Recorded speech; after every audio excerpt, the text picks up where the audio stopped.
Welcome back to my channel Tanima's কিচেনে তোমাদের সবাইকে স্বাগত আর অনেক অনেক ভালোবাসা। আজ আমি তোমাদের সাথে শেয়ার করতে চলেছি নতুন একটি রেসিপি আলুর ডাল। তাহলে চলো সেই রেসিপিটি ঝটপট দেখে নিই।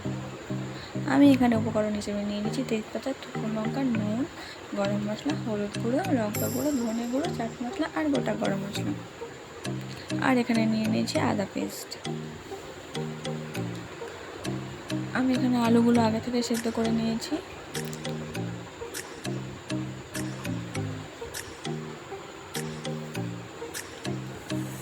আলুগুলোকে এই মতো মাখিয়ে নিতে হবে।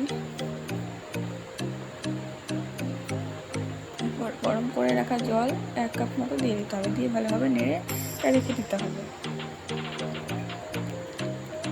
তারপর আমি এখানে কড়াইয়ে তেল দিয়ে দিয়েছি, ওর মধ্যে গোটা গরম মশলা দিয়ে দিলাম,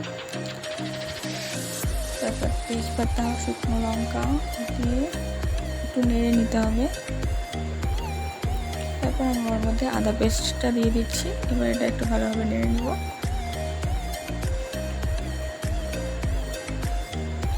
তারপর আমি ওর মধ্যে দিয়ে দিলাম ধনে গুঁড়ো 1 চা চামচ, চাট মশলা 1/2 চা চামচ,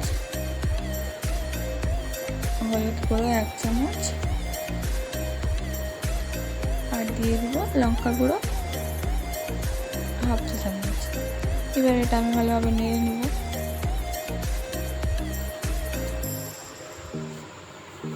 তারপর ওর মধ্যে দিয়ে দেবো স্বাদ মতো নুন।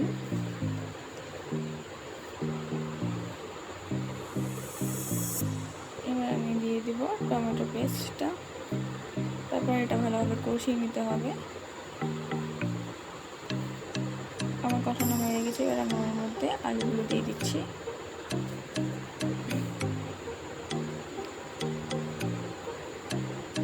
এটা একটু ভালোভাবে নেড়ে নিতে হবে। তারপর সামান্য পরিমাণে জল দিয়ে 5 মিনিট ঢেকে দিতে হবে।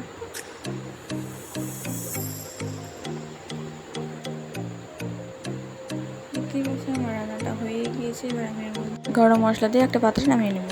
আমার তৈরি আলুর ডাল। রেসিপিটি ভালো লাগলে অবশ্যই একটি লাইক, কমেন্ট, শেয়ার করে দেবে।